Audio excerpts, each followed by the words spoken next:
we can go ahead and kick things off. And I'd like to start, first of all, by thanking our partners for tonight's event, including the National Institute for Civil Discourse, NICD. The National Institute for Civil Discourse is a nonpartisan organization based at the University of Arizona to promote healthy and civil political debate. They are our running partner at Braver Angels for all of our American Public Forum events, and we are very grateful to them. And our special partner for tonight is 1776 Unites. 1776 is an assembly of independent voices who uphold our country's authentic founding virtues and values. 1776 seeks to offer alternative perspectives that celebrate the progress America has made on delivering its promise of equality and opportunity and highlight the resilience of its people. Our focus is on solving problems. 1776, in full disclosure, that is an organization that I advise for, and one of our speakers, Mr. Wilfred Reilly, is a contributing scholar to that project as well. And so now, quick introductions for our speakers, who we are very grateful to host tonight. Wilfred Reilly. Will is an associate professor of political science at Kentucky State University and the author of the book Taboo, 10 Facts You Can't Talk About, Hate Crime Hoax, and the $50 Million Question.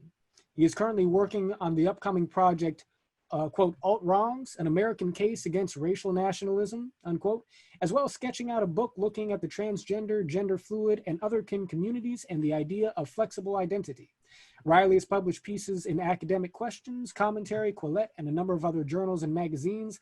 His research interests include international relations and the prevention of war, contemporary American race relations, and the use of modern quantitative methods to test, quote, sacred cow theories, such as the existence of widespread white privilege. Off work, he enjoys dogs, archery, basketball, Asian cooking, and beer. Will, it's good to have you here, and I appreciate your balance of interests.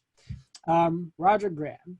Rod is an associate professor of sociology at Old Dominion University. He is the coordinator of the university's cybercriminology program. Most of his current research is focused on digital life online. He teaches cybercriminology, research methods, and racial inequality. He is a contributor to The Conversation, Arc Digital, and The Conversation. Rod's first book, entitled African American Digital Practices, was about how Black people use technology to overcome racial inequality. His second book was one of the first textbooks on cybercrime, entitled Cybercrime and Digital Deviance. Roderick Graham, Wilfred Reilly, welcome to you both. It's great to have you guys here tonight. Thank you. Great to be here. Okay, so folks, it's a heavy topic, and so let's jump in. Will, I should have told you this, but we have nominated you, my friend, to get this conversation going. And so go ahead, and each speaker, folks, will be giving an opening statement to start with. Will, go ahead and give us your opening presentation here. And yeah, let's get the ball going. All right. So yeah, great to be here. John, I've enjoyed working with you with 1776. Rod, we've had a couple conversations online. Good to see a group of people, and especially at the top bar to some extent, Black men, intelligently discussing these controversial topics. So getting to the point, my basic claim here is very simple, although it'll doubtless be very controversial. The concept itself has some value, but most examples and even definitions of systemic racism, in my experience, don't stand up to any kind of rigorous empirical analysis. And what I mean by that, I think, as a quant, is that there are fairly few systems today where a Black or Asian individual, for example, would be treated dramatically differently in 2020 from an identically qualified white individual based only on the variable of race, after everything else that's sometimes lumped together as subtle bias is in fact separated and adjusted for and analyzed. So obviously, I want to make the point that no one denies the existence of racism. There clearly is individual racism, prejudice or antagonism directed against members of a different racial or ethnic population. This is one of the oldest human vices, and we in the West over the past 100 years have managed to add a genetic gloss to this ancient demon. And obviously there have historically been at least some systems constructed on the basis of widely shared individual racist attitudes. So during segregation in the US South, for example, the era of Jim Crow, a Black person, a white person, in many or most cases a Native American individual, would be forced to buy a home or even drink water in a very specific area, literally determined by the color of their skin. But that's not what scholar activists in 2020 very often mean when they talk about systemic racism. Very, very often, and I'll cite the articles as we go back and forth during this conversation, they simply mean any facially neutral system, such as the SAT exam, that produces different outcomes for different groups of people. So preparing for this and just training as a scholar, reading through Kendi and Angelo, classic Peggy McIntosh, the other major pieces on point, the basic claim of the systemic racism school is that there must be hidden current biases within most American systems of the kind I just described. Just pulling up a standard definition from Wikipedia or Britannica of systemic racism, you get this. Systemic/institutional racism is a form of actual racism that is embedded as normal practice within society. It leads to such issues as discrimination in criminal justice, employment, housing, healthcare, political power, and education, among other issues. And in virtually every journal piece I've ever read about this, the great piece of evidence that is given for systemic racism is performance gaps between groups. So, for example, all groups actually do fairly well by this point, by global standards, but there are obvious score gaps on the SAT exam. The average Black kid gets a 950, Native Americans about the same. Hispanics get a 970 on average, that's a mean average. But whites get an 1100 or an 1110 on average in a typical year. And the question has been asked, what could this be but racism? We hear almost annually in higher ed, major papers denouncing the test as culturally biased. And quite a few scholars have been extremely blunt in saying that the only two ways to explain these gaps are one, acknowledging this subtle systemic racism, or two, being a bigot or a racist yourself. So Dr. Kendi, Ibram Kendi, argues that the only two possible explanations are one, subtly but definitely biased systems, or two, what, as I recall, he calls permanent inferiority on the part of groups like Blacks and other people of color. And I see where he's coming from as a Black man. I feel that argument, as the saying goes. We all must oppose racism. But the problem with it is that it completely ignores probably the largest perspective on the center right in social science and in the business literature, what I call quantitative culturalism. It ignores Thomas Sowell, Amy Chua, Jason Riley, no relation, great guy though, John McWhorter, Sander and Taylor, Heather McDonald, the Thurnstroms, Dickens and Flynn when you get into IQ and test scores, just on and on. So the reality, and this is kind of my core point here, is that adjusting for changeable situational and cultural characteristics like study time, family structure, just plain living in the South, in the case of, for example, standardized testing, eliminates most of the gaps that activists attribute to racism and racists attribute to genetics. So I think that most quantitative political scientists, and I wouldn't go quite this far, by the way, but would say that the entire systemic racism argument would collapse if you do either of two things. I believe this is Snyderman and Carmine's, although that could be an error about this two-parter, but one, move the debate over to any groups beyond American Blacks and whites. For example, Asian Americans generally, quote unquote, beat both of those groups. Or two, adjust for any major non-racial variables like the ones I just mentioned. Average age for an ethnic group, father present, crime rate if we're discussing criminal justice, and so on. So in one sentence, I'm not saying that the bloody history of the USA didn't affect where racial groups are on average today. That would be crazy. But I am saying that there is fairly little current effect of racism within institutions, if you will. If we compare Black, white, and Asian guys with the same credentials and then adjust for obvious factors like affirmative action effects. And that's important.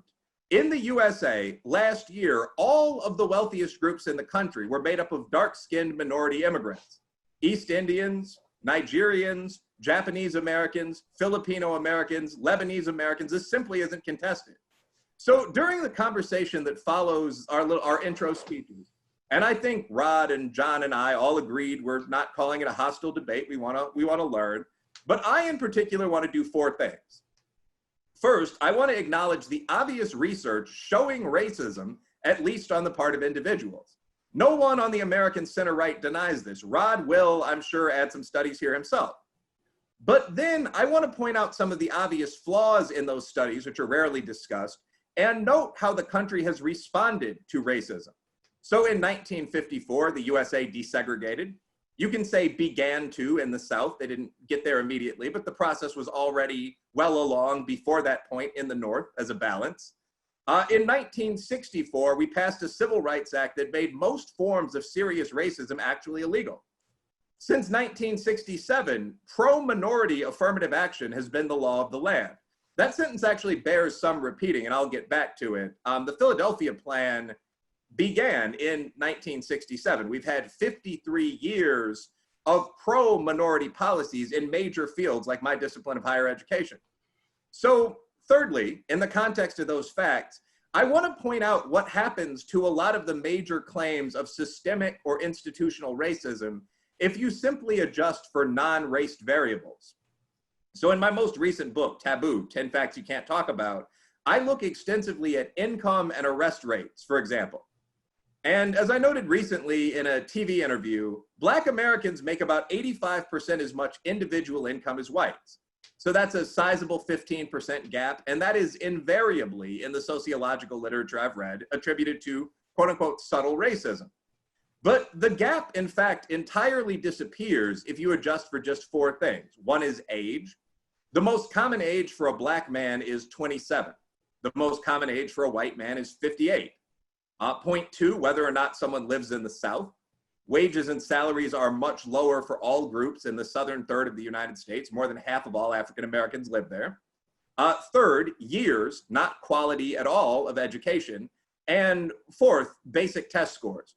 Making those basic adjustments in any standard regression model reduces the disparity to about 1 or 2%, which may in fact be the effect of pure racism. But similarly, the quote unquote new Jim Crow gap in incarceration, or for that matter in police shootings, almost completely disappears if we adjust for crime rate.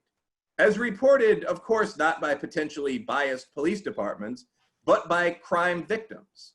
There's an annual document that does exactly this. It's based on intimate, anonymous, same race interviewer talks with more than 200,000 people. It's called the BJS, or the Bureau of Justice Statistics Report. And according to that document in 2018, the African-American violent crime rate was roughly 2.4 times the white violent crime rate. This almost entirely explained any disparities in arrests, and it more than explained disparities in police shootings.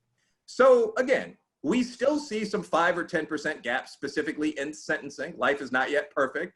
No one denies there are individual bad officers, but the claim that there's an epidemic of police violence against Black people based on subtle bias throughout systems, a phrase I've heard often, once you actually adjust for what a CJ, a criminal justice scholar, might call density of crime, that just doesn't appear to be true. And scholars I've spoken to and worked with, Roland Fryer, the Michigan State team, Heather McDonald et al., have come to this conclusion over and over and over again. So finally, in the conversation, I also may compare any remaining gaps that Blacks and others do face, which we can attribute to bias, to those faced by women, gay men, poor people, rural kids, etc. We often tend to think of privilege in this crude, univariate racial sense, and that's a major mistake. And finally, I'm going to point out sort of the forbidden obvious. All of this doesn't just cut one way. Minority Americans now have major advantages when we apply for any affirmative action college slot, any employment position with the Fortune 500, any job with the now more than 24% of businesses that are Black or Asian or otherwise minority owned. So in 2020, my final point here, American race relations aren't a story of unceasing oppression that's so much a part of the system that we can't even see it, but rather of a complex network of advantages and disadvantages and negotiations. I've been harassed by the police myself, but I also got to go to law school for free because I'm Black, and I look forward to discussing both today. Will, thank you very much. Thank you very much. Okay, we're off to a good start. Rod, go ahead. Oh. Okay. All right.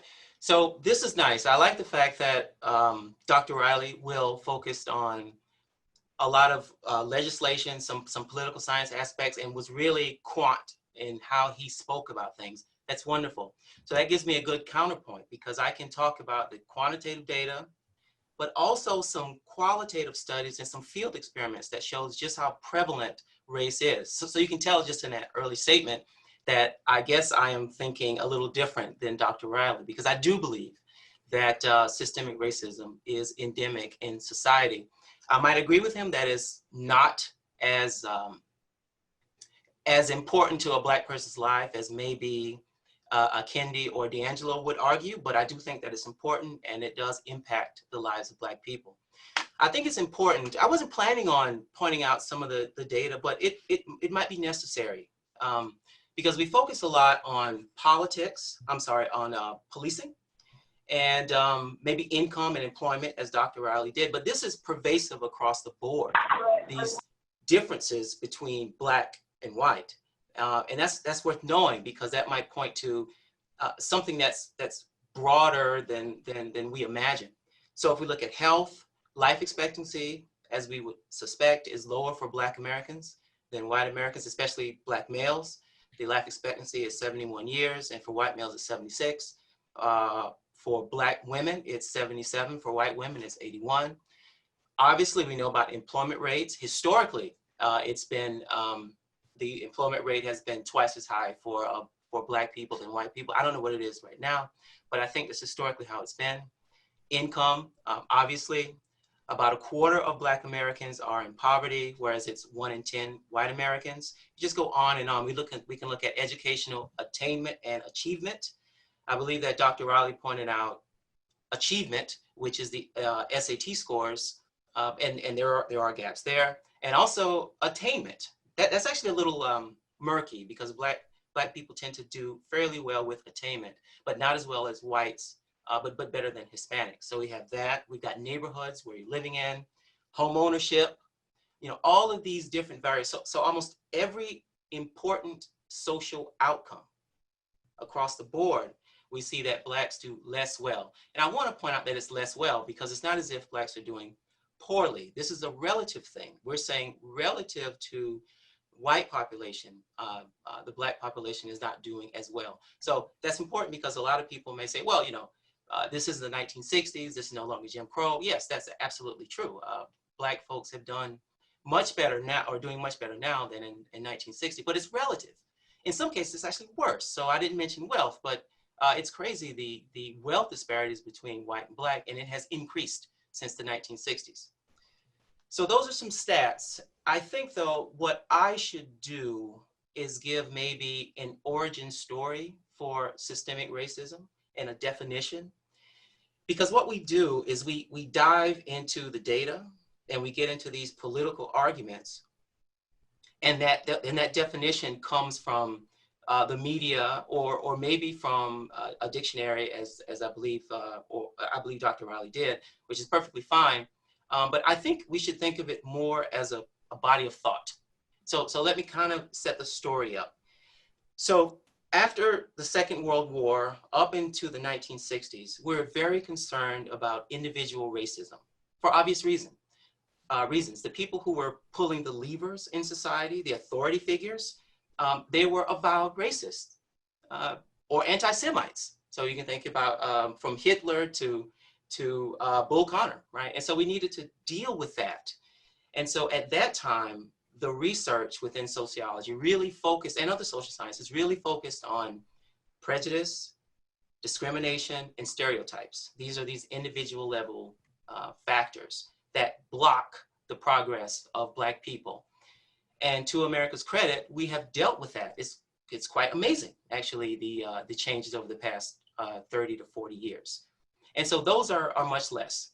But what we saw as sociologists was that there was this enduring racial inequality, even after we've dealt with these overt forms of racism. So we had to explain that, like, what's going on here? We don't believe it's culture. I'm sure that a lot of people in the audience suggest that it's culture. I think Dr. Riley will probably make that argument. And I've even heard you, John, on some podcasts mention the importance of culture. And I think that it matters, but in a specific way, and maybe I'll get to answer that later. But in general, I don't think that culture is the driving force. I do think that it is systemic racism. So we had to explain what was going on. Like, why is it that these racial disparities continued? The evidence suggests that racism was still going on. And so we needed to explain it. So what's happened all of a sudden in 2020 is this idea of systemic racism. I can tell you when I teach racial inequality, it was just one term out of many. But somehow this has become the it word of 2020. That idea has been around, and I'm going to give a shout out to Joe Fagan. He's like 82 years old. He's at Texas A&M. And he started using this term in the early 80s to describe what we're talking about now. So in some ways, he was vindicated. So that's the story, from old racism to this systemic thing, trying to understand why there's still enduring racial inequality. We can't look at just individual actions anymore. That's not enough. We have to look at things at a group level and maybe in institutions. So I kind of cribbed together a definition that I think can power this discussion.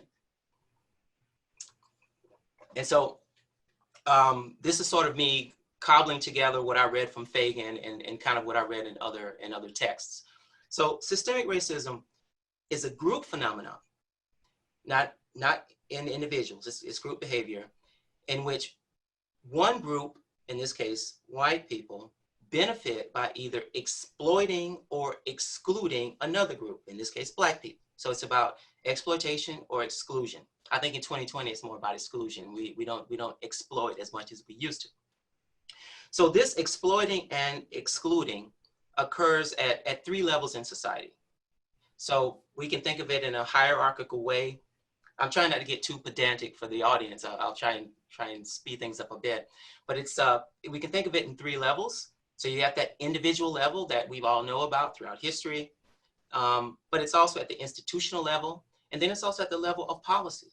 At all three levels, Black people are disadvantaged. So looking at things in a cross-sectional way where you get surveys and you say, well, if we control for this variable, then we see that race goes away. That's important to know, as Dr. Riley points out, because that points us towards avenues of fixing the problem. But that doesn't explain how a particular person gets to that point where when you compare him to a white person at 25, you find that he's not doing as well, right? The systemic racism body of thought explains how we got to that point. So you've got those three levels. So you got exploitation and exclusion at three levels: individual, institutional, and group. And it's important to know that the way we think about this is that it is cumulative and it's intergenerational. So just imagine you got a random sample of 100 Black kids at age 1. So the idea with systemic racism is that there is a minefield, so to speak, that those Black kids have to go through that is not there for an equal population of 100 white kids. Both populations have to do their due diligence and go to school and do what they have to do to get their jobs and have a nice middle-class life. But there's a bit more that population of Black kids have to go through. Whether it be like me, you're born into a home with no wealth and no income, which, as we know from the data, more Black kids are born into that than white kids. So we know that matters, right? And that's not cultural. So those kids have to go through that minefield. So let's say you want to get all 100 kids to be nice, upstanding, middle-class citizens at 45 years old with their own home.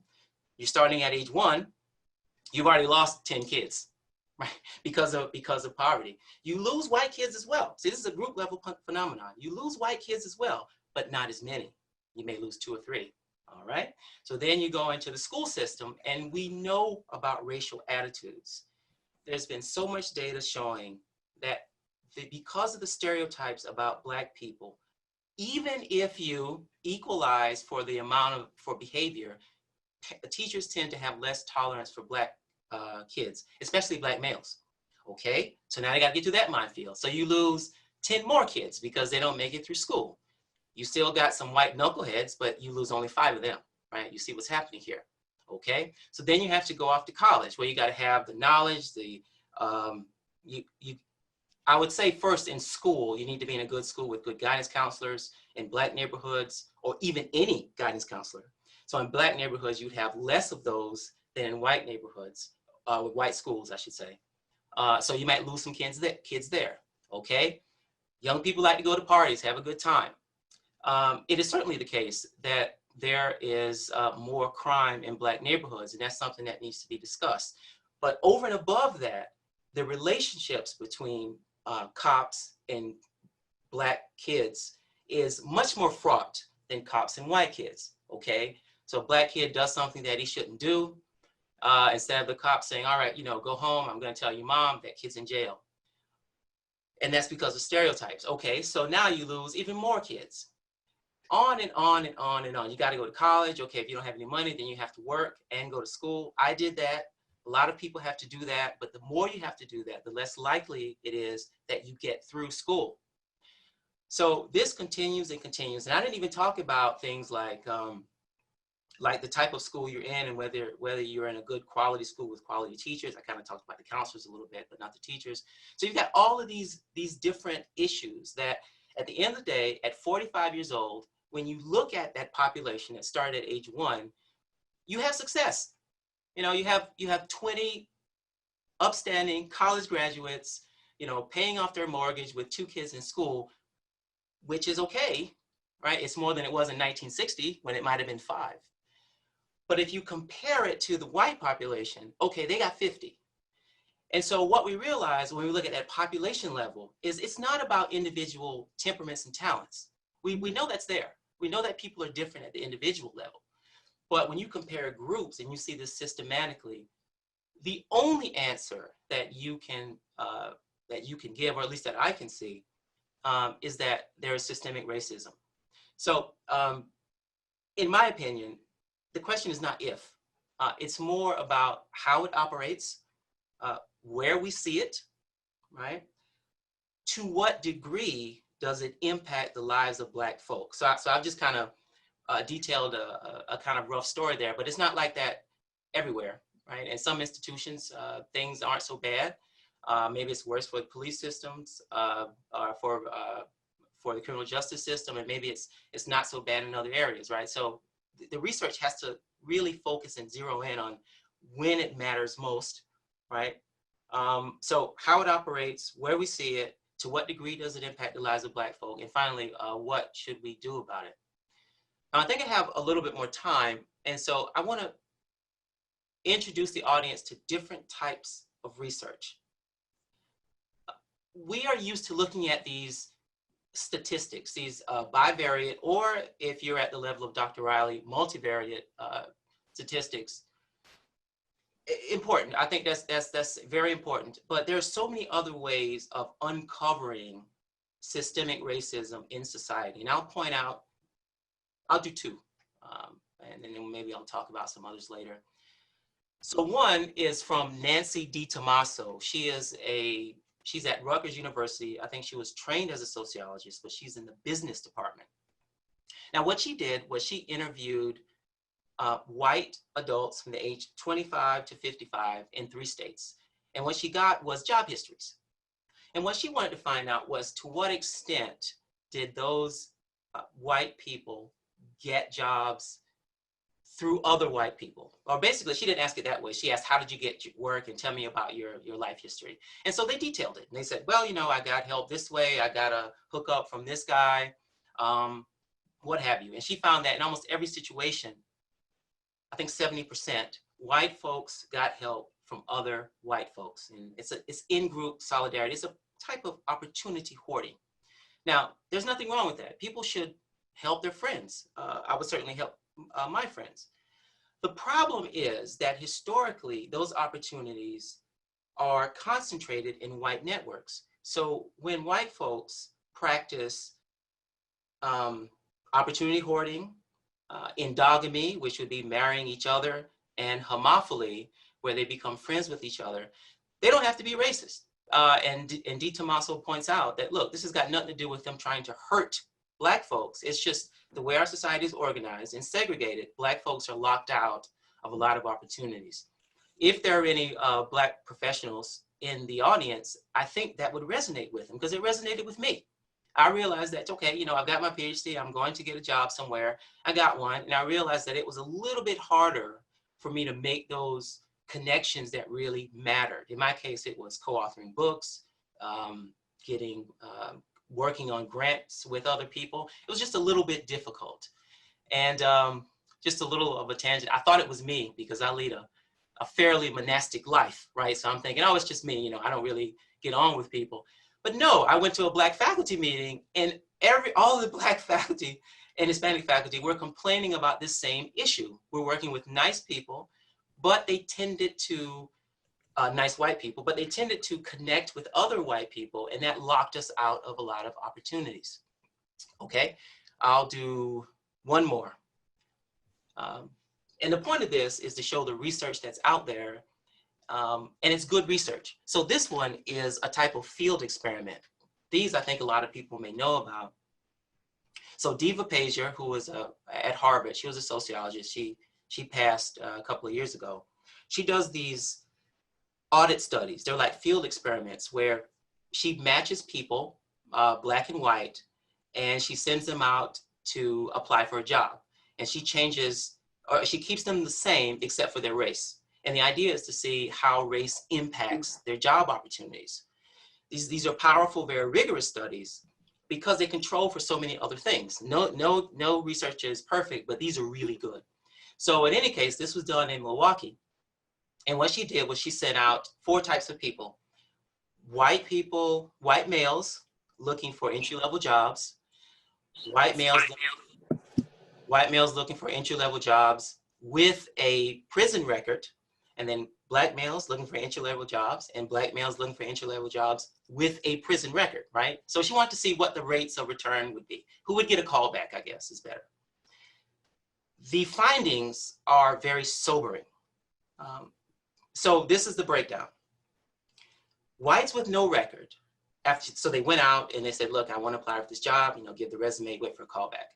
Whites with no record, criminal record, got a call back 34% of the time.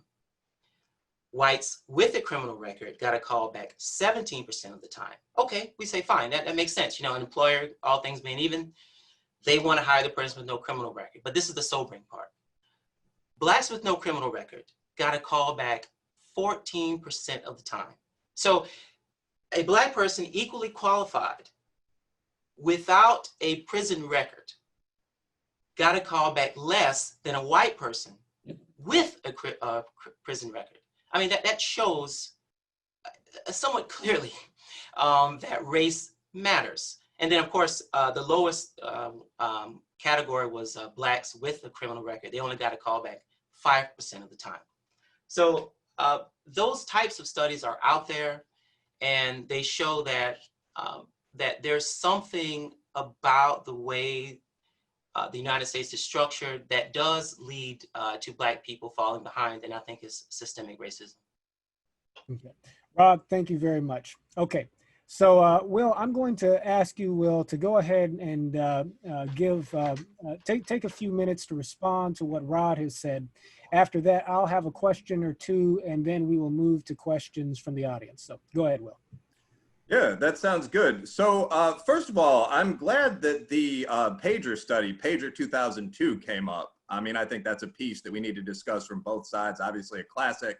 The first thing that I'll say about that study before we get into complex methods, obviously a top academic, but when for Taboo, I started looking at these studies on workplace discrimination, one thing that I was surprised to find is that they all concentrated on the same fairly niche area of the workplace. And Dr. Graham, you might correct me on the exact language from the paper, but I believe it was quote unquote entry-level, non-affirmative action positions, specifically with white-owned businesses in the private sector. So I'm not extraordinarily surprised to find that there was some discrimination in that sector. The obvious response would be, if you're looking at the full labor market, I mean, I think it's fairly obvious to anyone in the American middle or upper middle class that you would have seen a very different result if people were applying for example, university professorships, having served on some hiring committees myself. spots at any Fortune 500 company with a diversity program, entering seats simply as students in an Ivy League college or graduate school. I mean, Harvard University was recently sued, I mentioned this on Twitter today, because the gap between entering Asian American and, for that matter, white students on the one hand, and NAM students, non-Asian minority students on the other hand, was 330 points among applicants and 192 points among admittees. So there are obviously many sectors of the labor market, many sectors of the educational market, where there's an equally large advantage that attaches to being a person of color. So that is worth noting. Obviously, I don't think there's any sort of conspiracy afoot here, but I do think that studies tend to get published when they find positive, statistically significant results. So almost all of these studies that find labor market discrimination look at this one, I believe it's 18 or 19% of the labor market. That is one thing I would note. And if you actually get into this kind of work, it's a much more of a complex picture. Again, I don't deny that there is some racism, and we're discussing terms like systemic, absolutely institutional, but it's a much more complex picture than we are initially told, or at least I think than most people would initially assume. So for example, there's also a body of studies that I planned on talking about in my full presentation that looks at whether Black names like Lakeisha, Jamal, and so on are more likely to lead to a workplace rejection than stereotypical white names like Greg and Emily.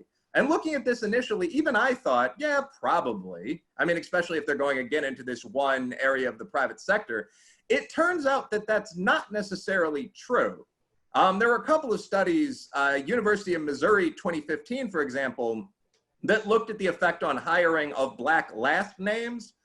Jefferson, Washington, I believe Freeman was in there, and of upper class Black first names, you know, Jalen, Dwayne, and they found that this had absolutely no impact on hiring whatsoever. So the question becomes, are we looking at racial discrimination in many of these cases? Or if someone, I mean, one of the names used was Sharkeisha, that's something that was an internet meme for a while. Is someone with that first name going to face discrimination, whereas Jalen Freeman might not? These are fairly complex pictures. Another element that many people have noted on kind of that quantitative center right is that there is an affirmative action effect to that people perceive when they look at job applicants.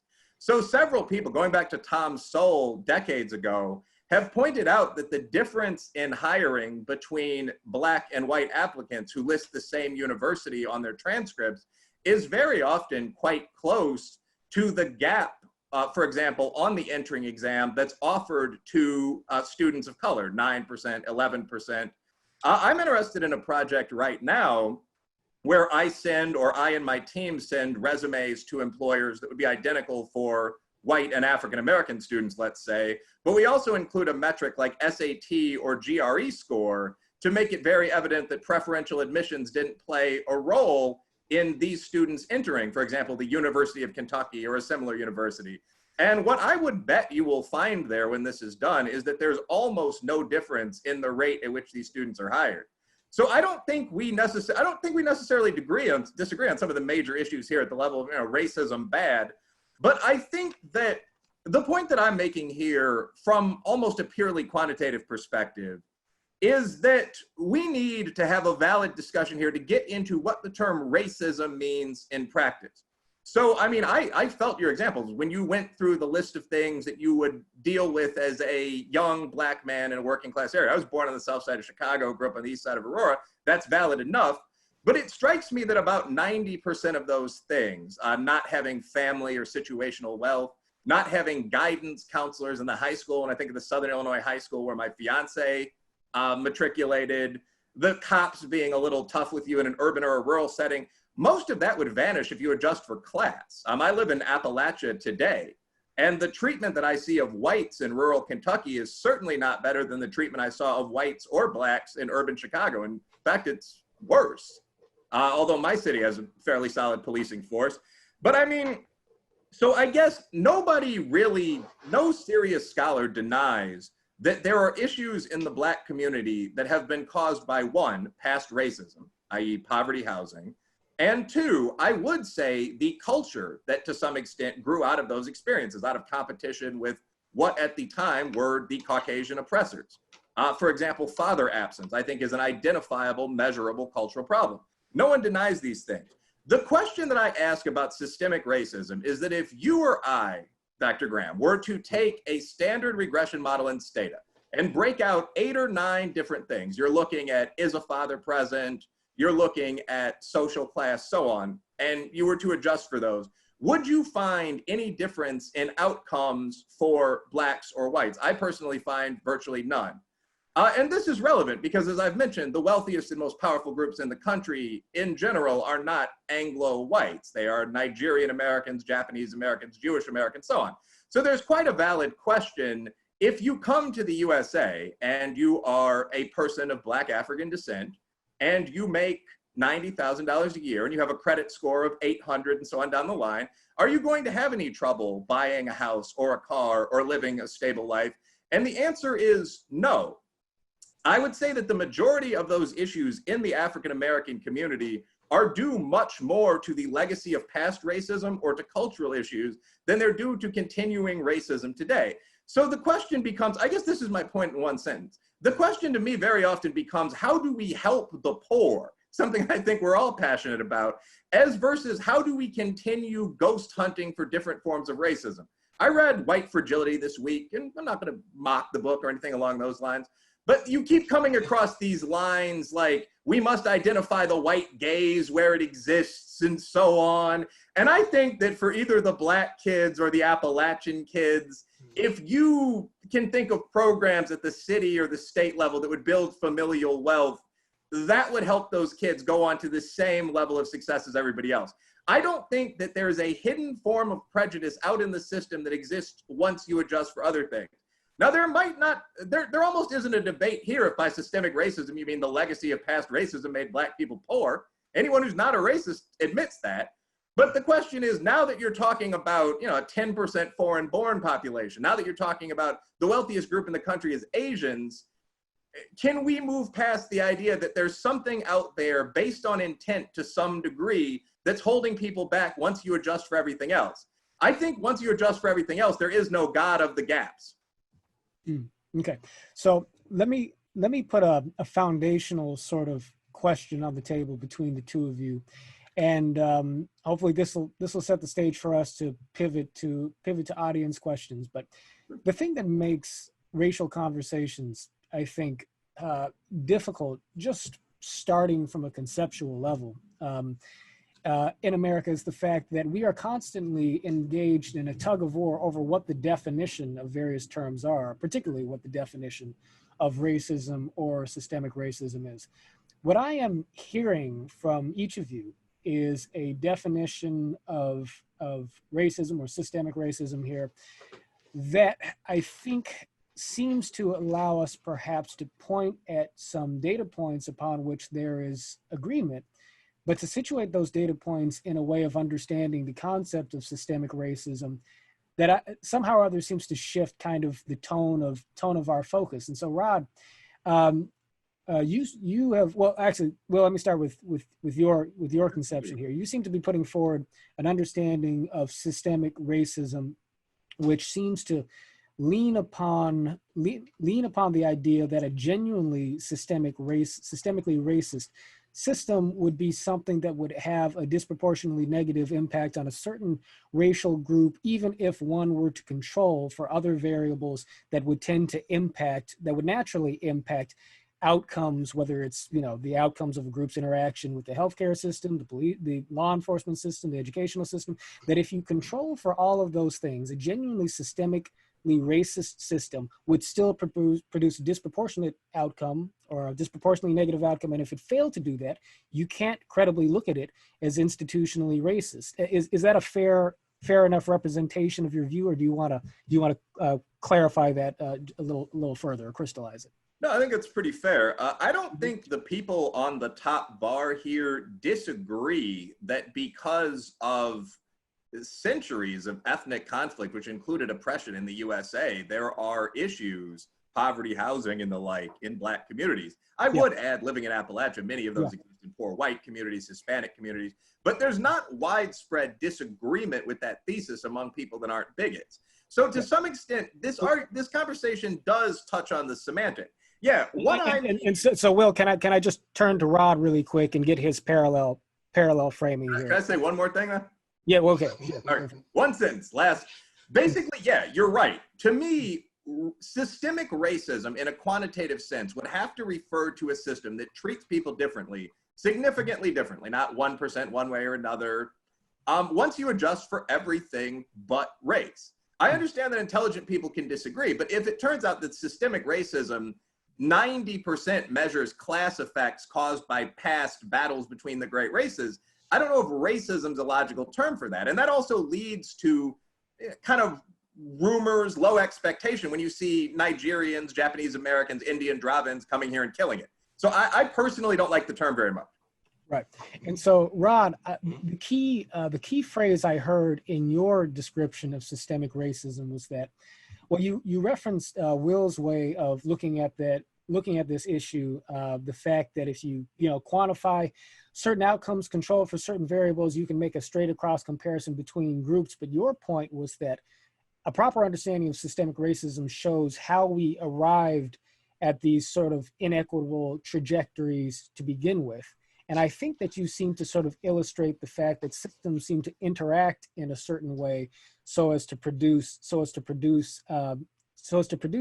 inequitable outcomes, even beyond the sort of singular analysis by which we could say, okay, this one system seems to produce an inequitable outcome, but if you control for various variables, you might say it's not institutionally racist. I seem to hear you saying that system still sort of interacts with other systems that are kind of at play, right? And so the question is, how did we get to a place of unequal starting points leading to unequal outcomes to begin with? Do you want to fine tune what I've said here or correct anything that's incorrect in my representation of your view?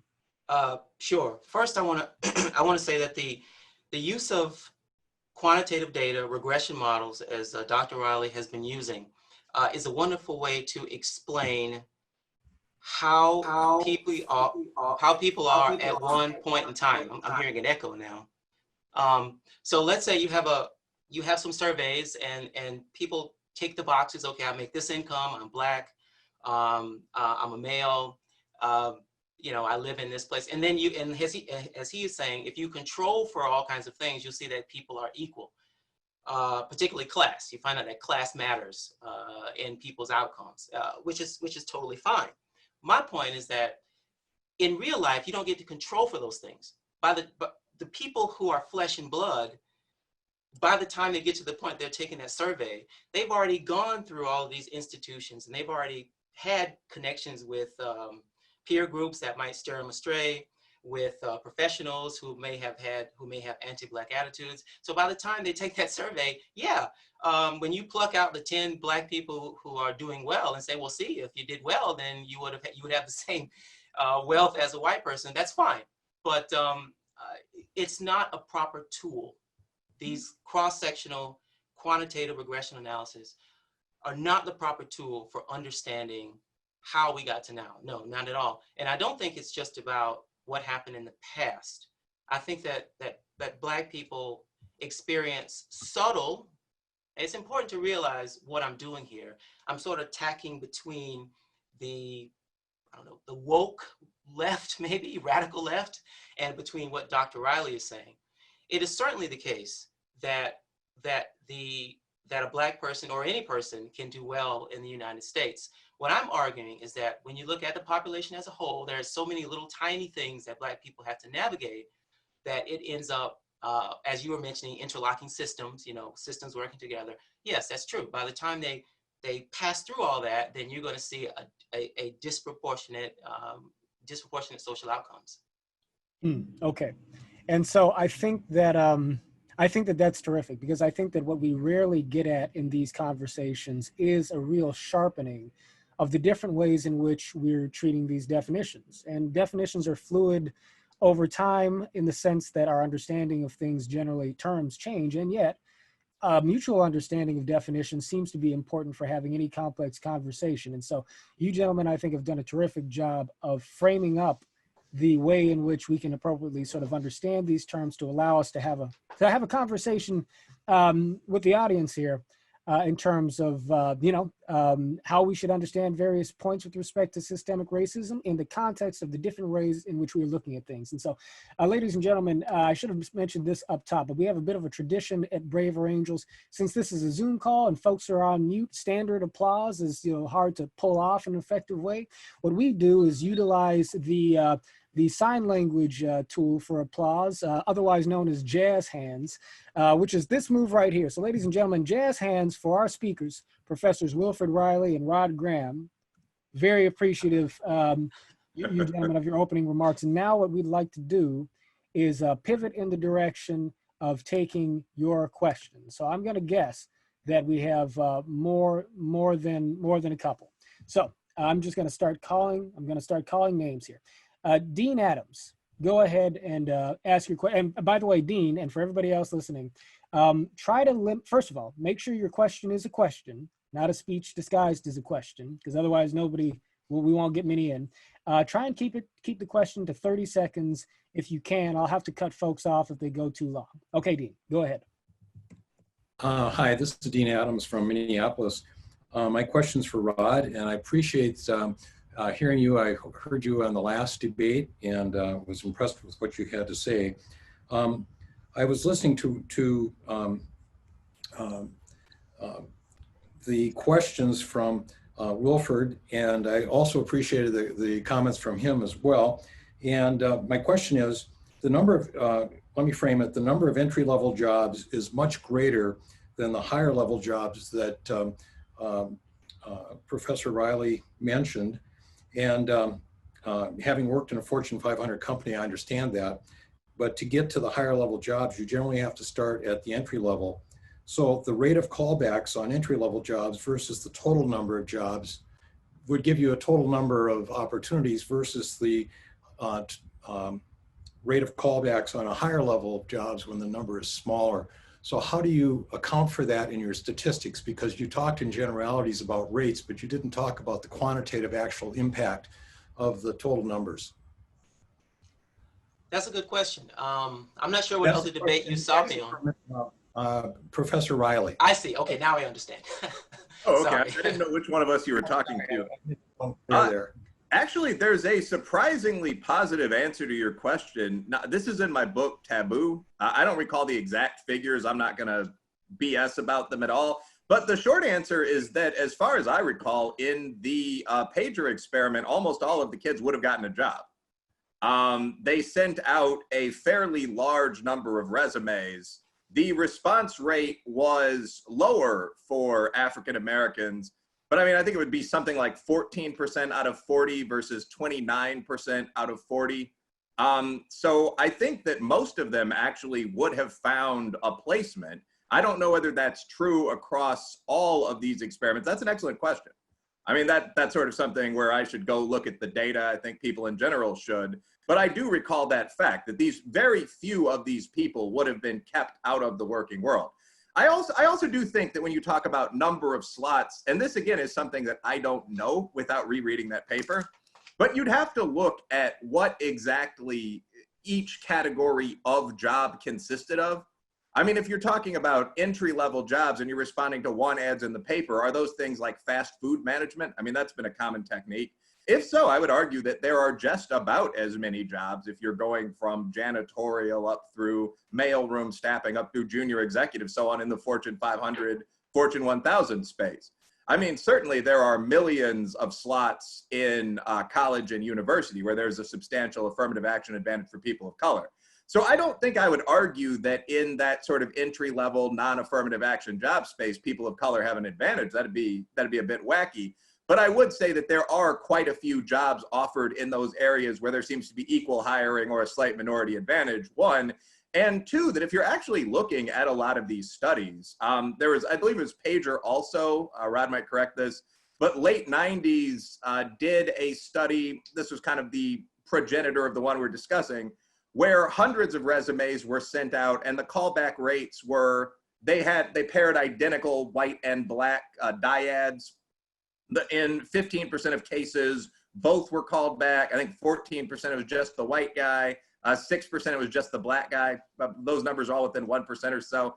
I mean, what would actually happen if you sent out 30 resumes to get a quantitatively sound sample, and the black kids on average were called back 21% of the time? I mean, they would be offered 6 jobs as versus 8 or 9 for the white guys. But yeah, in the entry-level job space, I would concede that there are sectors where it would be more difficult to get placed if you're a young, in particular, black man. The question is just whether that's balanced out by minority advantages in higher education and so on. That's a good question, and the short answer is I'll have to reread the paper. Okay. Thank you very much. Thank you very much for the question here. And now we're going to move to Carolyn Mendenhall. Carolyn, are you with us? And Carolyn, go ahead and unmute yourself. Oh, yeah. Okay, my question is for Professor Riley. And I guess my question is, even when we don't have an economic or a class delta, does he see any room for the psychological damage that's done to Black children in America? And the reason why I bring this up is my daughter grew up in Evanston, which is a college town. She went to integrated schools. She has 2 parents that made 6 figures. She's got a BA, a MA, and she's ABD right now on her PhD. Good. But over the course of her life, I've had to fight institutions to ensure that she got what she deserved. And I don't think that's just my experience. When I talk to other Black parents in this integrated suburb that she grew up with, they had the same experience. Okay. Will, go ahead and respond.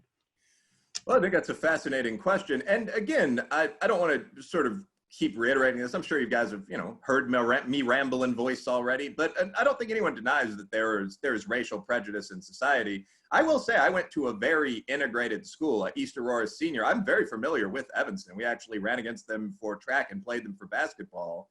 But I went to a very integrated school just outside Chicago for high school, and there were tense racial moments that had a negative impact on Black students, white students, and the majority of the school, Hispanic students, who actually academically dealt with more struggles than the Black or the white students. So of course, that sort of interaction can occur in life, and that can be very unpleasant. I will say, from my understanding of the political psych literature, African Americans actually have the highest level of self-esteem of all groups, and have the highest level of in-group pride and identification of all groups. I mean, I lean right, but I'm quite proud to be Black. I mean, that's virtually a universal feeling in the Black community. So there is a very strong base. It's sometimes called the mom network, the Black church, athletics, so on down the line, that compensates for those sort of negative experiences. So I don't really see that among African-American, let's say middle or high school students, you do see some issues with younger children. There is a vast amount of long-term trauma that endures into later life. That said, I don't deny microaggressions, don't deny racism. One thing that I will say to put this in context though, I've mentioned some of the projects that I'm interested in working on during this discussion. One of them, there's a great study that was, I believe, designed by Yale undergrads. It was actually up as the frontispiece of BuzzFeed for a couple of weeks. But it's just, the headline is just check your privilege. It's a 110 question metric looking at how easy a life individuals have had. And I've administered it to students in class. And that's something I'm currently getting IRB'd right now for a very large sample. I'm interested in what affects privilege. And the questions on that instrument go from, have you ever gone to bed hungry? To have you ever lost a fight with more than 2 individuals? As a Chicagoan, unfortunately, I have. To do you know what frequent flyer miles are? So on down the line. And what I find when you administer that to people is right off the bat, there is a very slight advantage you could call white privilege, certainly before you norm and you start running regressions. It's never been less than 2 points. Even with everything controlled for, it's usually say 3. But social class, which we keep talking about, has about a 30-point effect on privilege. So the average Black guy may be less privileged than the average white guy, but the average rich guy is literally 30 points more privileged than the average poor guy. and so on down the line. Being a woman is a bit more difficult than being a man. I don't think that would surprise approximately 50% of the people listening. Being gay among males is extremely difficult, and some you wouldn't expect. Coming from a small, disadvantaged town rather than a great city like the one I was lucky enough to grow up in has a major effect on your privilege. Basic things like, does your high school have varsity sports teams? Is there a library nearby? So what I would say is, obviously, I'm incredibly sympathetic to any kids that have traumatizing experiences. I don't know if all in all that is more common caused by members of the other race for Black kids than it is for, say, Hispanic kids or some white kids. The overarching thing for me is that it's important to look at these things in sort of this multivariate space where, sure, race is real, but so are class, so are sex, so are sexual orientation, birth order, urban, rural, all these other things. And I think very often we tend to focus on white privilege, you know, the Black man, quote unquote, versus the white man. And I don't think the panelists tonight are doing that, but I do think that that's something to be avoided.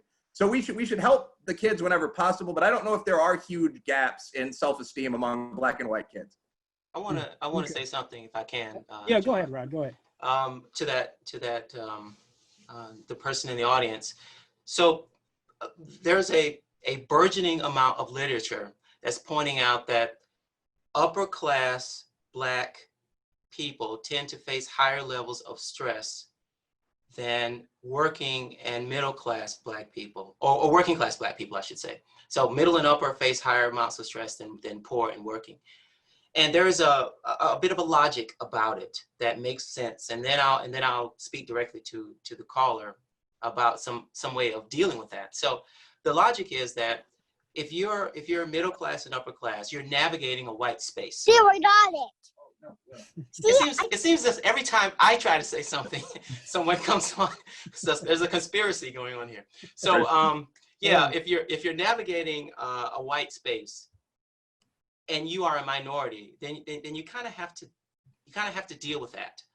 And because you're the other. I guess it would be the same as if you're gay and you're in a straight space and you don't have anyone to relate to. And so there's a cumulative effect of that over time. Dr. Riley is right that when it comes to self-esteem, Black people tend to score higher on that.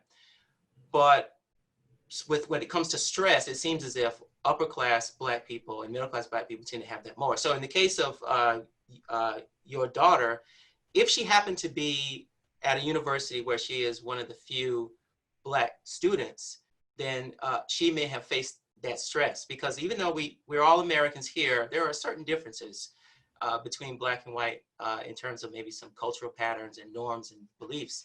And so that can be stressful. Some people like to say some negative things about critical theory, but and critical scholars, but one of the nice things that they do is they ground their ideas in the lives of people.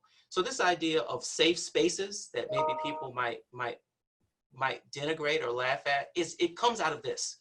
It comes out of students and people of color and racial, sexual minorities saying, look, I'm stressed out here. I don't have anybody that I can commiserate with. And so they would create these spaces where people can go with like others and talk. And I mean, I don't know about your particular situation in your daughter, but that is a way that a lot of universities deal with that issue. Very good.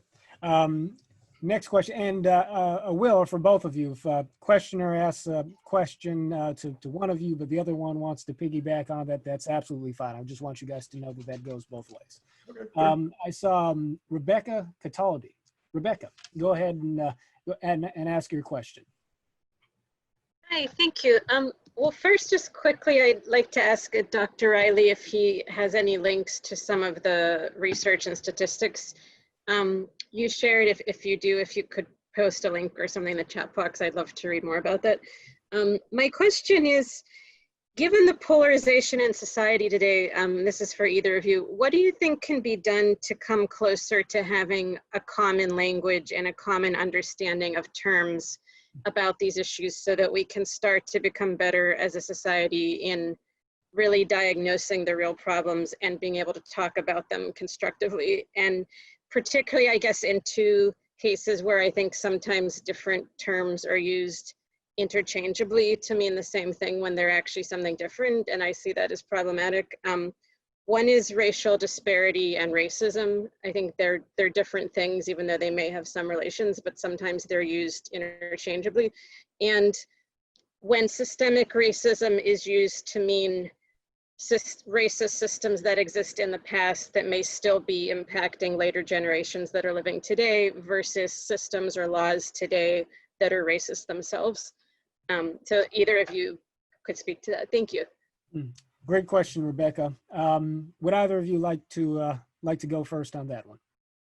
All right. Well, I'll start with this idea of how to deal with those definitional problems. And I've thought about this a lot. And I think I'll say this in a pithy way, we kind of need a Neil deGrasse Tyson for the social sciences, like someone who is like not on left or the right, just someone who people trust, who can then be more beholden to his or her discipline and not necessarily to the politics of the matter. Because what happens is these ideas do get hijacked by the left and the right, and they're coming out of some real thought within whatever discipline it is, economics, sociology, psychology.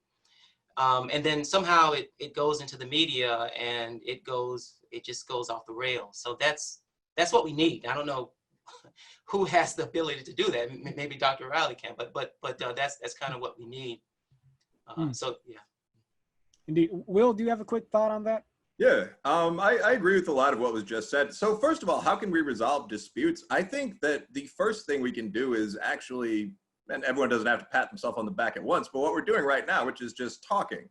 Generally, when you have a conversation and they're normal, jazz hands, they're normal, intelligent people involved, you kind of break down what the elements of the debate are. So I think both myself and Rod have pretty clearly broken down what our concepts of systemic racism would be. Mine would be a currently racist system that once you've adjusted for everything else, treats people differently on the basis of race. His, which is also well-articulated, intelligent idea, is if a system still reflects the prejudices of the past in that more Black people are poor, for example, you can definitely say we need to fix this systemic effect. It's not a coincidence that more African Americans are poor. Both are widely used in the social science, and we're both fairly serious intellectuals. I mean, these are not radical ideas, but hearing them broken down in detail, I think, is a new experience for many. So the more conversations like this, the better. One thing I will say about the media, I absolutely agree with that comment that there aren't a lot of Neil deGrasse's in specifically the social and the human sciences. And I think that citizens, normal middle-class individuals in the country, this actually is one of my major talking points. I've given speeches about just this. Need to start demanding more from the media. The mass media in the USA, whether this is Fox on the right or MSNBC on the left, which spent 2 years accusing Trump of being a Russian spy, don't let him forget it, very often says things that are simply not accurate.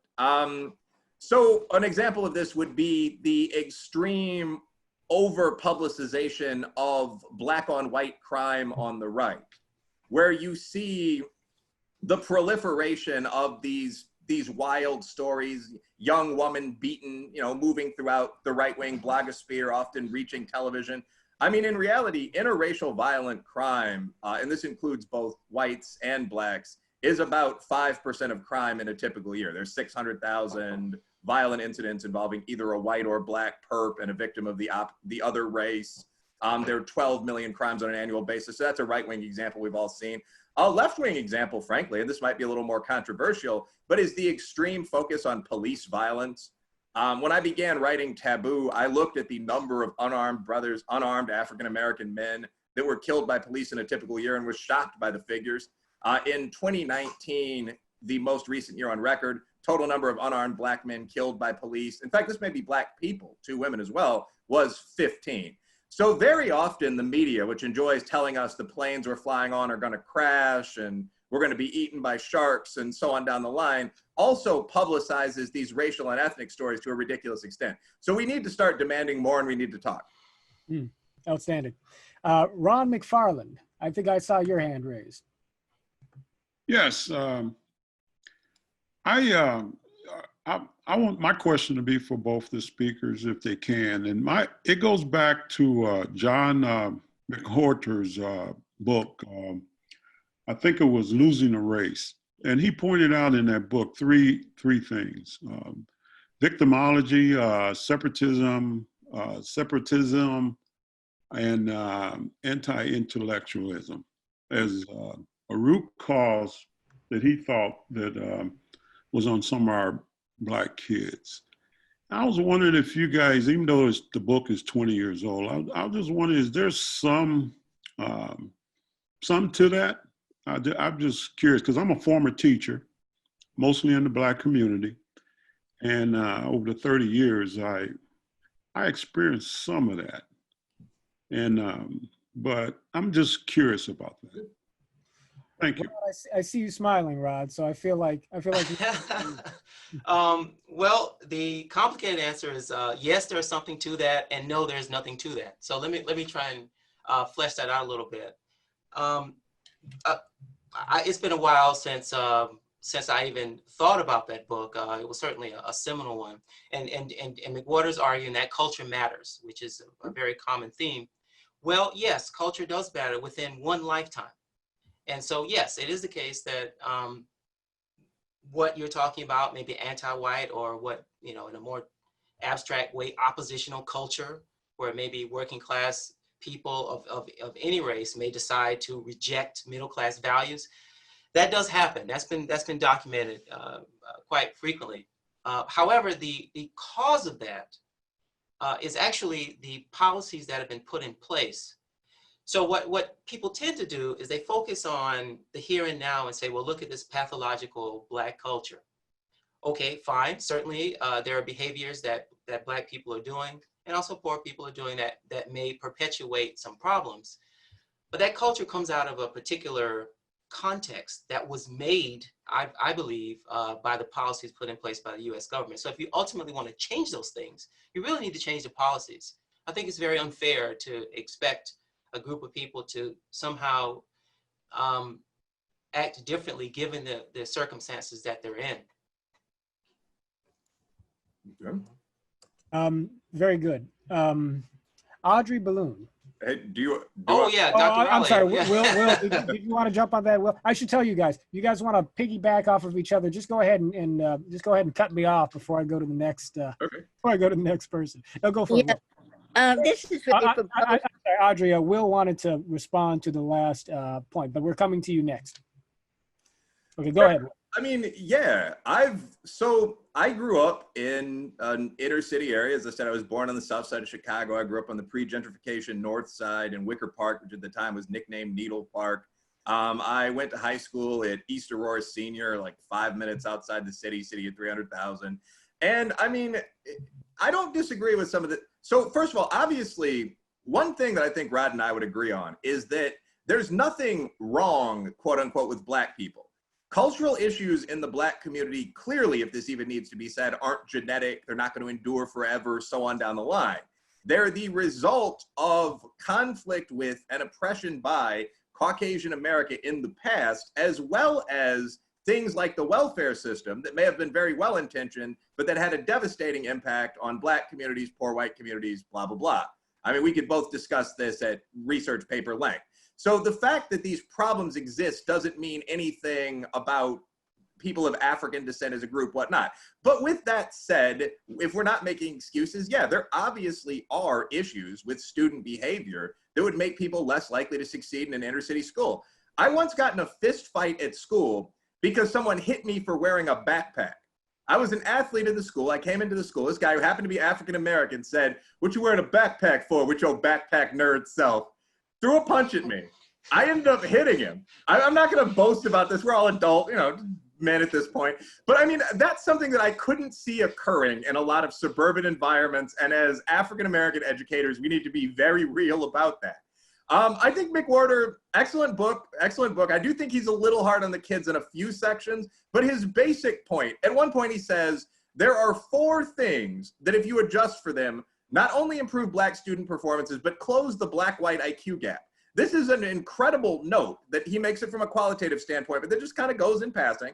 But as I recall, they were grades demanded by your parents, specifically your mother. Asian moms are known for this. 2, number of hours of study as versus watching television daily. 3, father in the home, and 4, what was 4? A number of books. That I don't recall that having a massive impact. But I mean, obviously those are cultural variables. It may be that for African Americans or for poor whites, and at least in the first case with African Americans, we weren't allowed to learn to read for a while. There are reasons why there are fewer books in the home. But if you can teach people to read to their kids, you see dramatic SAT jumps, you see dramatic GPA jumps. There's no reason to deny this from some sort of woke, all knowledge is equal perspective. And I don't think anyone up here is doing that. Yeah, he's correct. Just a basic point that John McWhorter makes that's so obvious we often don't even consider it. The most successful group in the USA, I said this earlier, isn't whites, it's Asians. If you look at scores on the SAT, the highest scorers in the USA are Japanese and Korean Americans. And the predictor there isn't some kind of magical hyper-intelligence or diet or any of the nonsense you hear on the internet. It's study time. There's a graphic from Agbu, 2003. He finds that Asian kids study 2 or 3 times as much as white and black kids. So yeah, as a coach, as a mentor for young men who are majority black, I don't have any problem with white mentees, of course. But yeah, that's one of the things I say. You go home, eat your meals, read your books. Like very often the secrets to success are pretty simple. Don't fight people for wearing backpacks to school. And that. Okay, Audrey, so sorry to have cut you off before, Audrey. Go ahead and ask your question. No, that's fine. It's also interesting. More directed to Rod, but I'm glad that Dr. Riley said something, because I'm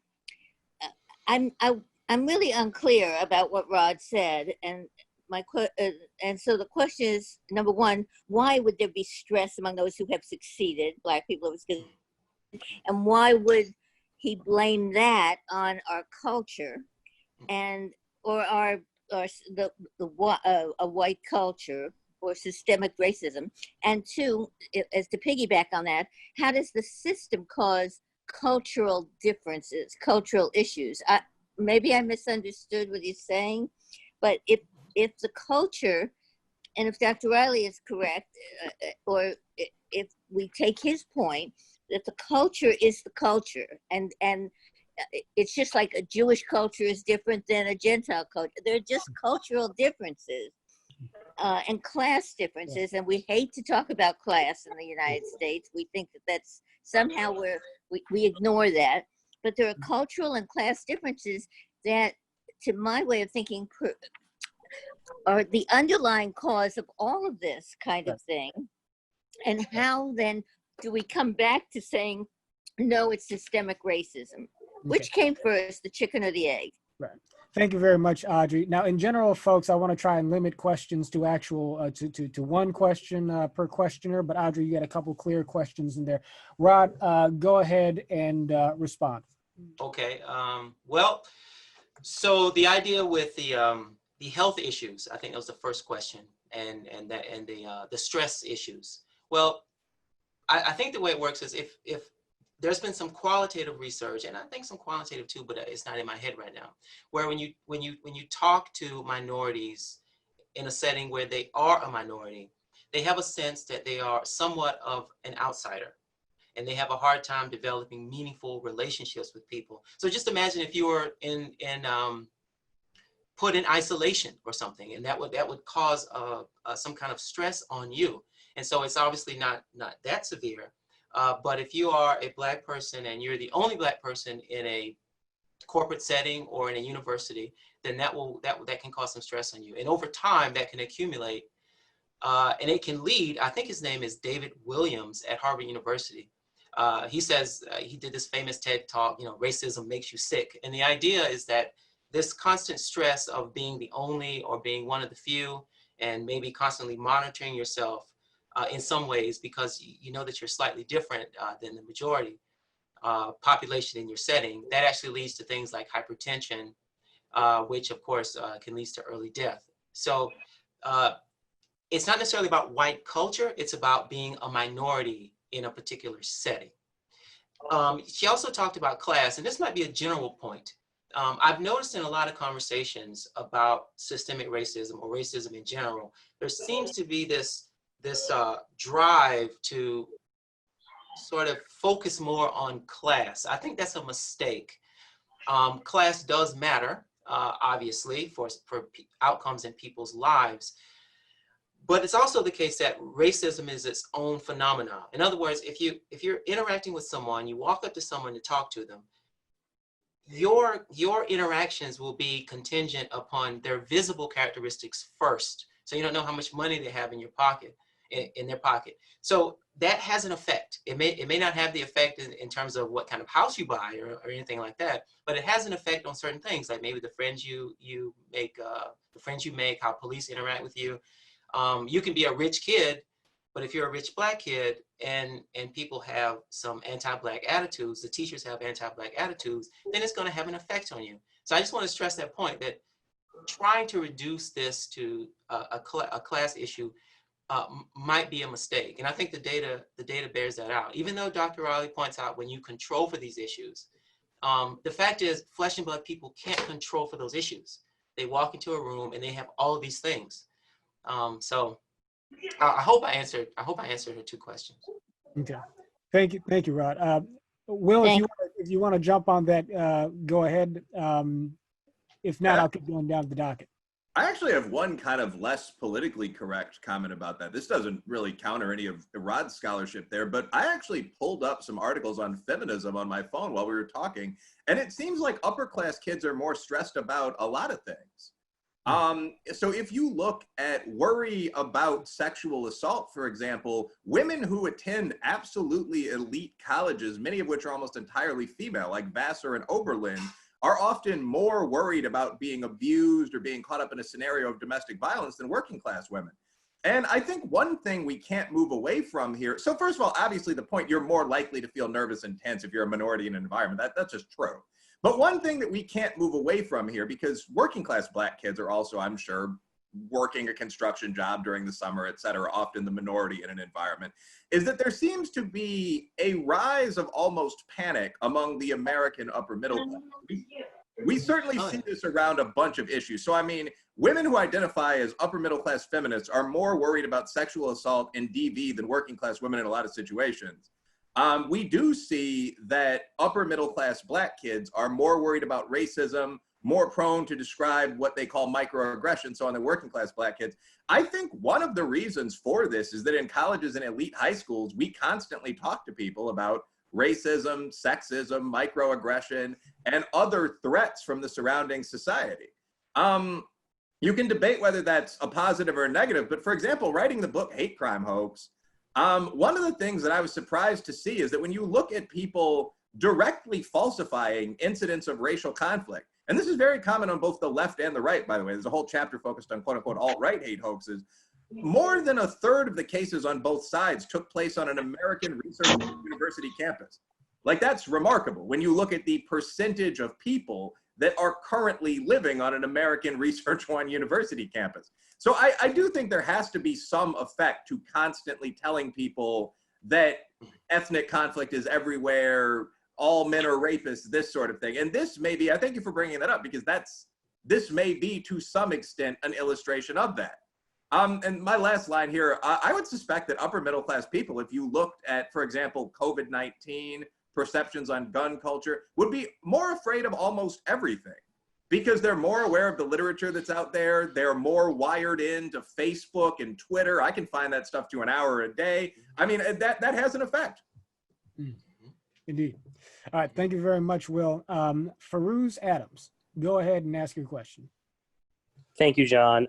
First of all, I wanted to say, Dr. Riley, I really enjoyed your book on hate hoaxes, and so I'm glad you mentioned that. That was quite an eye-opener on many dimensions. My question really has to come down to affirmative action, and I'm sure you're familiar with the literature from Thomas Sowell on, at least in the book, The Economics and Politics of Race, where he talks about different minority groups in many places, whether it's Chinese in Southeast Asia, Indians in East Africa, Jews, of course, in Europe and the Middle East, and then Armenians in Anatolia, and all these different examples.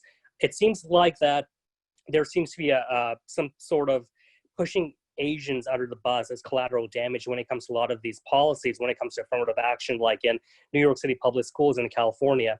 So the question really comes down to, what could a broad-based coalition against affirmative action looks like. I mean, especially considering the mismatch effect and that possibly reducing the size of some minority middle classes artificially, it doesn't seem like it really helps anybody, affirmative action. So what could a broad-based coalition look like? And this is for Dr. Riley. Okay, I think that's a fascinating question. I mean, and without immediately endorsing, either side of that potential political battle, I mean, I do think that's something you might see down the road. Basically, the simplest answer is that the coalition would consist of all of the people that are currently hurt by affirmative action as versus those that currently benefit from it. So I don't necessarily love lumping people in groups like this, but I mean, I think you'd see affirmative action would have a surprisingly broad range of people that believe they're beneficiaries, from African Americans to Hispanic Americans to white women to a very surprising degree. A lot of people don't know that in terms of institutional entry and how that breaks down. But the coalition against it, I mean, clearly Asian Americans, South Asians, poor whites, I mean, all of those groups that perform fairly well but not spectacularly on the exam and are removed from spots to some extent as a result of that. And I mean Asians and South Asians in those categories, not that there aren't many very high performers on the exam in those populations. But I mean, affirmative action in the USA right now is an interesting kind of cultural hot potato. One of the reasons for that, I'll give two very quick ones, but one of the reasons for that is that university in particular wouldn't be dramatically less diverse in the broad sense without affirmative action. You'd see more Asian Americans, you'd see more Jewish Americans, you'd see a lot of West Africans, and you'd see a lot of poor whites from, the highest performers in the area where I currently live that are right now considering a KSU or a UK. I mean, some of those people, if a third of the spots opened up, might consider, for example, a lower Ivy. So I don't think you'd see simply white gentry sprigs if you got rid of affirmative action. The second issue a lot of people have with affirmative action is that you're not talking necessarily about helping the poor anymore. I mean, many of my friends are affirmative action legacies, and that they are upper middle class Black and Hispanic guys who would receive an affirmative action boost if they applied to, my old alma, the University of Illinois, but who also are the sons of people who attended an honors program or went to the sociology department, political science department at the University of Illinois. These are well-off Black and Hispanic families. So a lot of people ask the question, aren't you moving one group of middle-class kids out of the way to make room for another group of middle-class kids? These are interesting issues.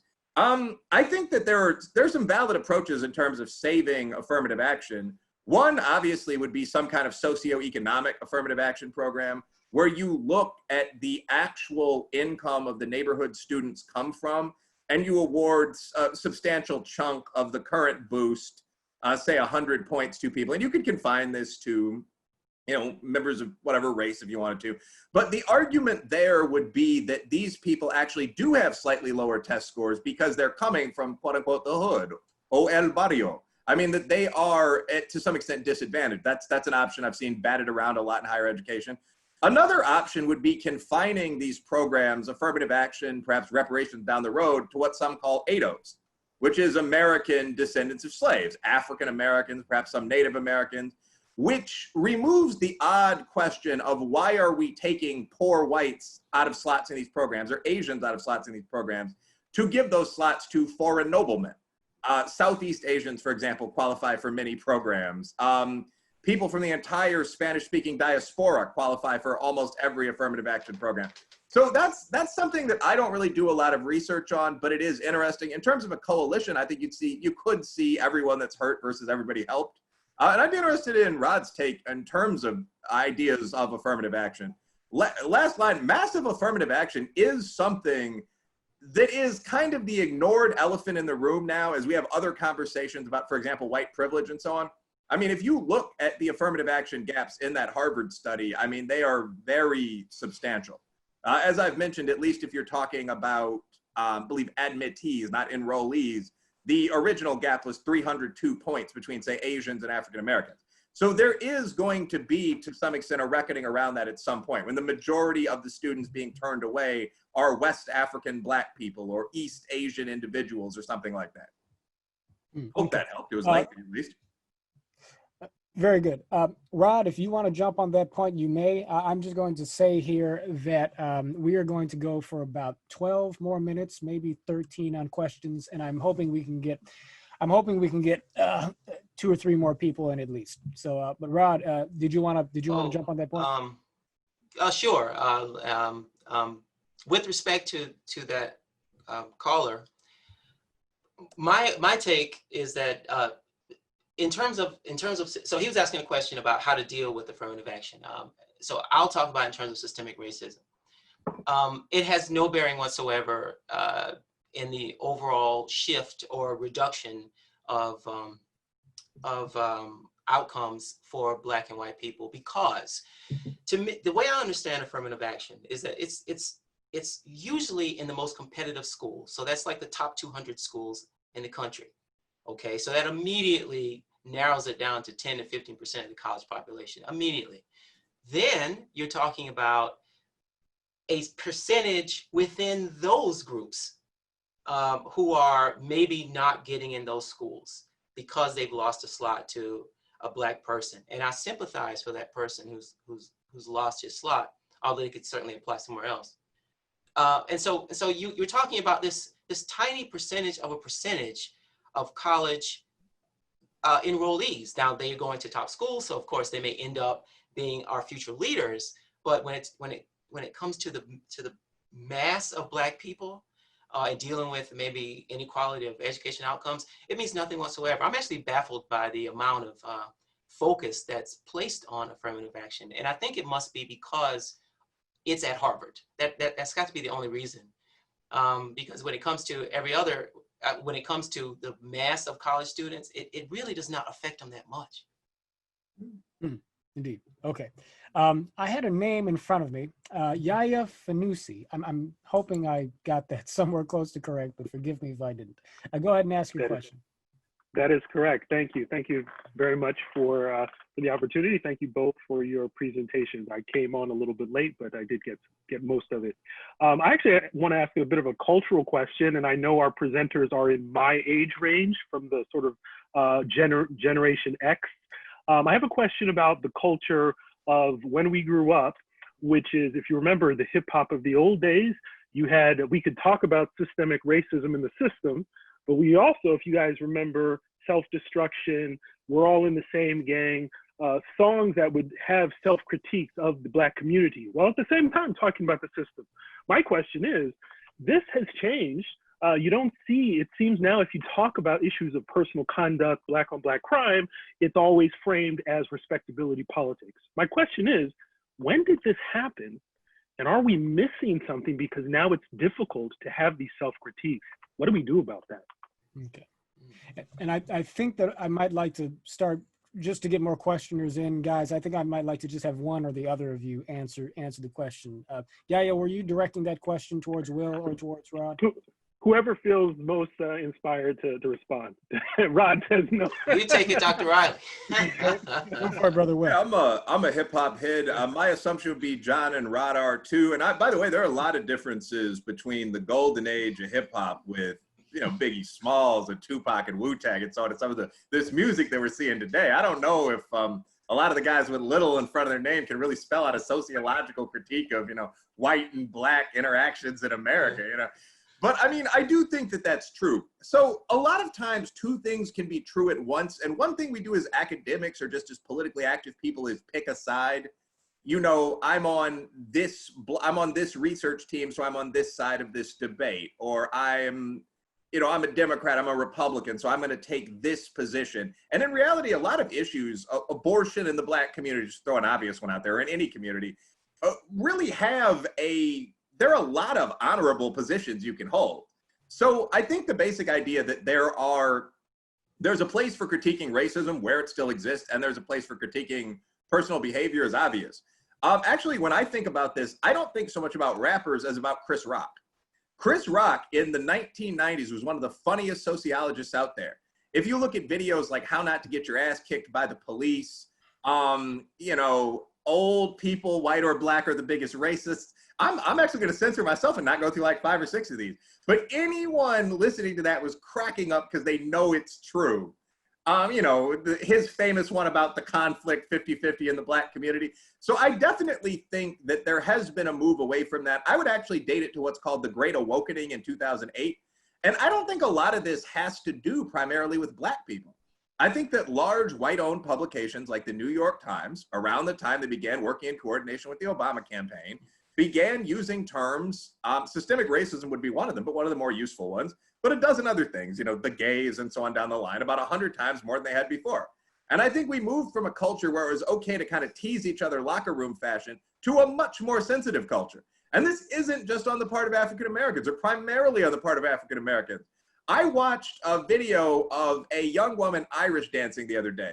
And my reaction was just, well, that's what's up. That's cool. Black Irish dancer, whatever. Went to get a beer, came back. She'd been accused of cultural appropriation and people were trying to have her fired. This sort of nonsense, I think, is something that's very recent. It's a product of Twitter. It's a product of the great awakening in media. Bad. Okay, thank you, Will. Corinne Kakmarek. Hi, thank you. So I have a very quick question. Dr. Riley, are you afraid that people will perceive you a certain way if you say that systemic racism exists because we live in a society that demonstrates the lingering effect of racist policies? Well, I think that part of my notoriety as an academic is that I don't necessarily care extremely much about large group reactions. So for example, I think the alt-right says a lot of things that are nonsensical, like diverse societies have never worked, thinking back to Rome. So I debated their founder on television. I wanted to make the point that it's not just that racism's bad that makes these ideas not so worthwhile, it's that they're wrong. But on the other hand, I've written what many would consider a right-leaning book, Hate Crime Hoax. So I'm not incredibly worried about people's reactions to me. On this, for example, where I say I see a fair amount of individual racism, but I don't think the term systemic racism is valid using my definition. No, I haven't seen much backlash to that. I teach at Kentucky State, that's an HBCU, top 200U and an HBCU. The HBCUs do a lot of great work in this country.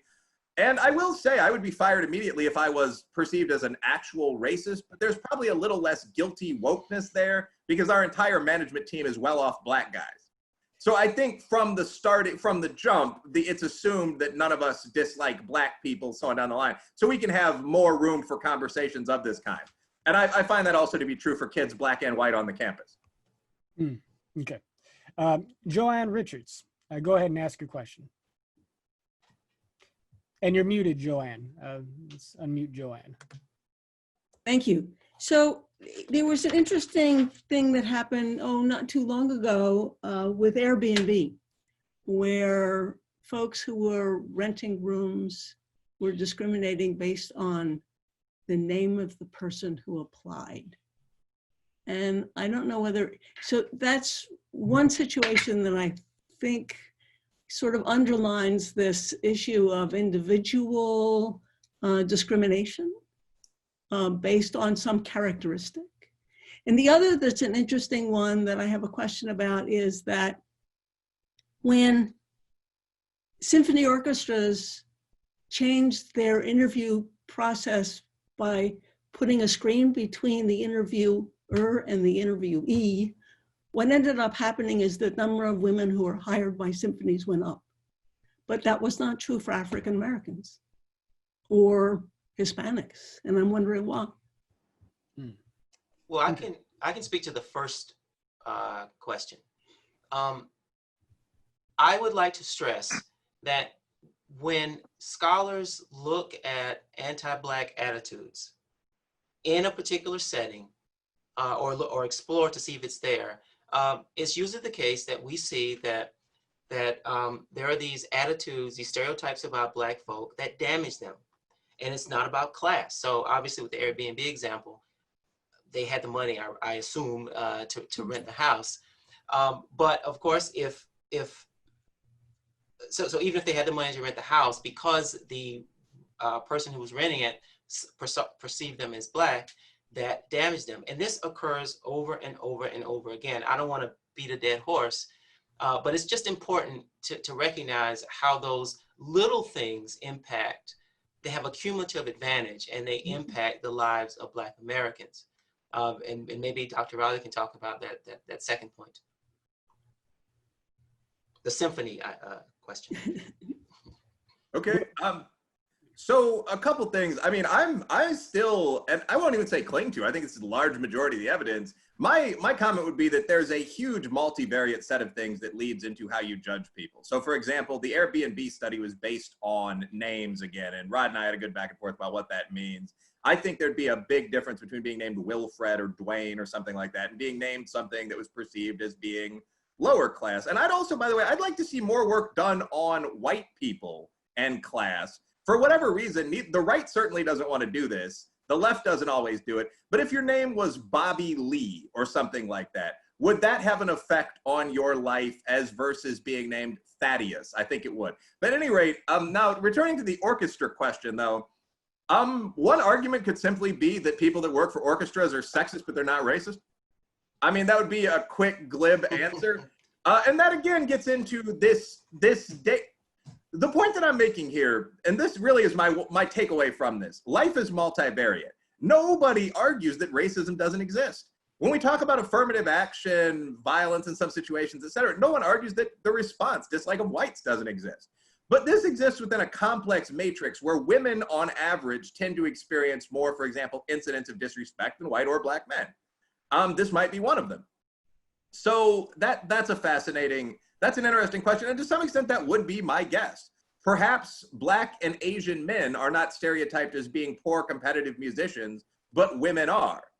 That actually would very likely be my guess. I will say also that all of this is becoming extraordinarily politicized. There's now a call on the nation's symphonies to drop blind auditions so that they can get the exactly proportional number of whites, blacks, Asians, Hispanics. And I mean, my suggestion would be have everyone play behind the screen and go with the best musicians. And if that happens to equalize discrimination against women, great. Yeah, I agree. Okay, well, thank you very much, Will. You've come forth with a constructive solution towards the end of our session. Ladies and gentlemen, we didn't get a chance to solve every issue under the sun related to this topic, but I'm confident that folks, I think, that we all have a clear understanding of some of the dynamics here than we did before, and we are in the debt of Professors Roderick Graham and Wilfred Reilly for that. So, round of applause, so to speak, jazz hands for our speakers. And thank you, gentlemen, both very much. And before we pivot to the close here, why don't each of you tell our members and tell our visitors here how they can keep up with you and follow your work. So, Will, how can folks stay in touch with you? Well, I'm an internet kid. I'm very wired in. I'm on Twitter as Will _beast 630. Joke based on an old rap name, but I'm Will the Beast. I'm Wilfred Reilly on Facebook, so on down the line. And I've written a couple of books. I mean, one of them is The $50 Million Question, left-leaning if it's anything, purely scholarly. One is Hate Crime Hoax. And one is Taboo, 10 Facts You Can't Talk About, which looks at a lot of these issues that we're talking about today. Those are available on Amazon and so on. I would always encourage people to go patronize a local business like a bookstore first. But those are some basic ways to stay in touch with me. And I mean, feel free to really get in contact with me. I will note, I talk a lot of trash, sometimes from the right and sometimes from the left on the internet. So you might be annoyed by my actual internet presence. But I definitely welcome people encountering me, talking to me, chopping it up with me. Indeed. And Rod, how can folks keep up with you? Well, so my website is roderickgraham.com, and it'll have my books on there that, of course, no one will buy. They're boring textbooks, of course. But I do have my op-ed pieces there, and you can also see my other social media links there. So I'm on Twitter quite a bit, and I tend to poke people a little bit on Twitter. So if you want to get in those conversations, please join in. Indeed. Ladies and gentlemen, I want you folks to prove Rod wrong and go out and buy his books. Go out and buy them. Nothing wrong with a good textbook. Yes, sir. Okay. Well, thank you, gentlemen, once again. And so, folks, very happy to have had everybody's participation here. Your presence is valuable. It is meaningful. Once again, thanks to the National Institute for Civil Discourse. Thank you again to 1776 Unites. I believe you're going to see links for these organizations in the chat going around if folks are interested in learning more about them and their work. And also, Will, Rod, if either of you, as I'm sort of talking us out here in these last few minutes, want to send any link or information information about some of the studies that you cited. There's some comments coming in the chat expressing curiosity about some of the source material that you guys referenced. And so if you want to send that to Luke so he can send around any notes along those lines, we've got a few minutes to circulate that. And so, yeah, well, folks, I am very sort of impressed by the the difficulty, that we have in the United States of America, and just as folks living in a diverse society, in engaging in conversations that touch on who we are as a people, that touch on our identities and our historic sensitivities, right? In a way that allows us to make progress on difficult, tricky, complicated issues, while at the same time not torpedoing our ability to actually get along with each other, to actually build with each other, and sort of embrace sort of a common commitment to the general welfare as friends, as neighbors, as citizens in this country. And one of the reasons why, key reason Braver Angels exists at all is because, and I referenced this at the top of our event, there's this fundamental way in which the progress of our nation, our ability to exist as a nation, is threatened by our ability, or depends on our ability, to actually maintain relationship with one another, to maintain community with one another. And so the good news about that is that it doesn't require us to agree on every issue. It doesn't require us to all think the same. But if we open ourselves to the idea that there's a role for different perspectives in the conversation, we actually give each other the opportunity to edify one another. And in that, we give ourselves the opportunity to move closer to the idea of a more perfect union, or closer to the idea of the beloved community, as Martin Luther King Jr. would have put it. And so this event this evening, from my vantage point, seeks to be an exercise in that. The Braver Angels seeks to commit to this work and to act in that direction in a variety of different ways. And so folks who are interested in becoming a member of Braver Angels, folks who are interested in continuing this work, not just to continue hearing from excellent scholars and speakers and thinkers like Rod Graham and Wilfred Reilly, but to bring these conversations to your own community, to help us as we engage with people and institutions in the media, in the academy, in government, to advance the culture of depolarization, and beyond that, just the culture of goodwill in American political and social life. You've got a home with us, whether you're Republican, Democrat, left, right, center, progressive, conservative, Black, white, Latino, Asian, straight, gay, anything else in between. You have a home with us, because what we are trying to do is to build up this culture of goodwill and unity across the board in the United States. And we are far from giving up on the idea that that is possible. And so again, the link to become a member, the link to join us at Braver Angels is in the chat box, but the website is braverangels.org. You can follow us on social media, Facebook, Twitter, Instagram at Braver Angels. And until next time, ladies and gentlemen, we are building a house united. Thank you all so much, and have a wonderful night. And again, we will see you soon.